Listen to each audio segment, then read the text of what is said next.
Le plan de crise conjoint est une forme de déclaration anticipée au service du rétablissement en santé mentale.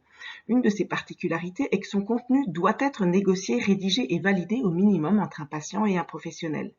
Il se présente sous la forme d'un document A4 recto verso, dont la première page a une visée psychoéducative, alors que sur la deuxième, le patient est invité à exprimer ses préférences en termes de soins et de traitements, mais également ceux qu'il souhaite éviter, ainsi que les alternatives qu'il propose. Concrètement, le patient remplit d'abord seul les différentes rubriques avant que leur contenu soit négocié selon un processus de décision partagé avec un ou des professionnels, voire des proches. Par leur signature, les personnes impliquées valident le document qui est ensuite révisé tous les 6 mois. Selon la littérature, le PCC déploie ses effets à plusieurs niveaux. Il favorise le partenariat, l'empowerment, l'autogestion des troubles et l'alliance thérapeutique. Il permet de mieux prévenir les rechutes et de faire baisser la contrainte, les réhospitalisations et donc les coûts. Voici quelques repères contextuels.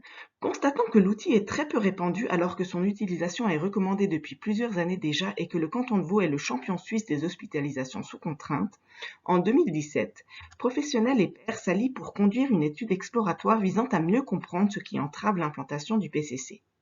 Pour surmonter les obstacles identifiés, nous avons construit un projet en 4 volets: promotion de l'outil et bonnes pratiques, formation des professionnels, accompagnement sur mesure des institutions participantes et développement d'une plateforme web pour faciliter l'accès au PCC. Comme nous allons le détailler dans un instant, chacun de ces volets a été conçu, développé et déployé en partenariat entre pairs, proches et professionnels. Pour assurer la promotion du PCC, nous avons, entre autres, organisé un webinaire en collaboration avec la Fondation de Nant, qui est un hôpital psychiatrique, et Lilo, une association de proches. Ainsi, des patients, des infirmiers et des médecins ont partagé leur expérience du PCC. Nous avons aussi créé un poster destiné aux unités de soins.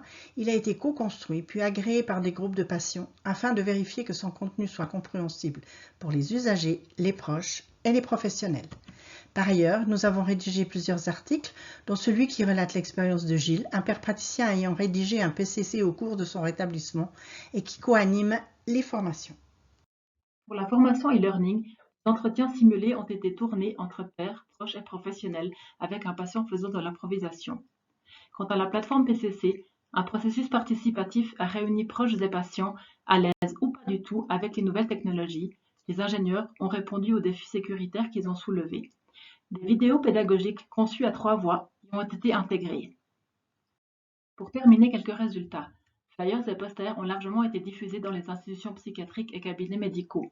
La diffusion du PCC et de sa formation a dépassé les frontières. Plus de 16 000 personnes et 1000 professionnels ont respectivement visité le site internet et se sont formés au e-learning gratuit, soit autant de multiplicateurs.